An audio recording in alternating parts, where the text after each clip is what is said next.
സൗദിയിലുള്ള ഉംറ തീർത്ഥാടകർക്ക് 90 ദിവസം വരെ, അതായത് ജൂൺ 6 വരെ സൗദിയിൽ തങ്ങുവാൻ അനുമതിയുണ്ട്.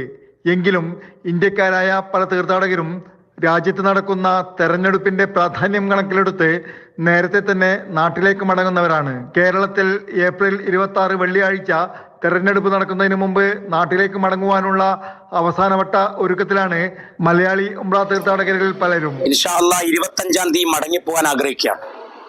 ഏപ്രിൽ 14 28-ാം തീയതി തിരിച്ചു പോകേണ്ടവരായിരുന്നു നമ്മൾ തെരഞ്ഞെടുപ്പിന്റെ പ്രഖ്യാപനം വന്നപ്പോൾ കമ്മീഷൻ അതിന്റെ പ്രഖ്യാപനം നടത്തിയതിന് ശേഷം നമ്മൾ ടിക്കറ്റ് മാറ്റി ഇഷ്യൂ ചെയ്ത് 11-ന് എടുത്ത് 25-ന് തിരിച്ചു പോകാനുള്ള തയ്യാറെടുപ്പിലുള്ളത്. അങ്ങനെ മാറ്റാനുള്ള കാരണം രാജ്യത്തോടുള്ള നമ്മുടെ കൂറാണ്, പ്രതിബദ്ധതയാണ്.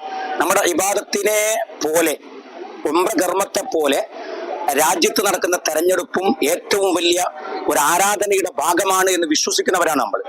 ആ ഒരു പ്രതിബദ്ധത ഏറ്റെടുത്തുകൊണ്ടാണ് നാട്ടിലേക്കുള്ള യാത്രയ്ക്ക് മുമ്പായി മക്കയിൽ നിന്നും ജിദ്ദ മാർക്കറ്റിലെത്തിയ തീർത്ഥാടകർ മാതൃഭൂമി ന്യൂസിനോട് സംസാരിക്കുകയായിരുന്നു. Jafar Ali Palakkode, Mathrubhumi news, Jeddah.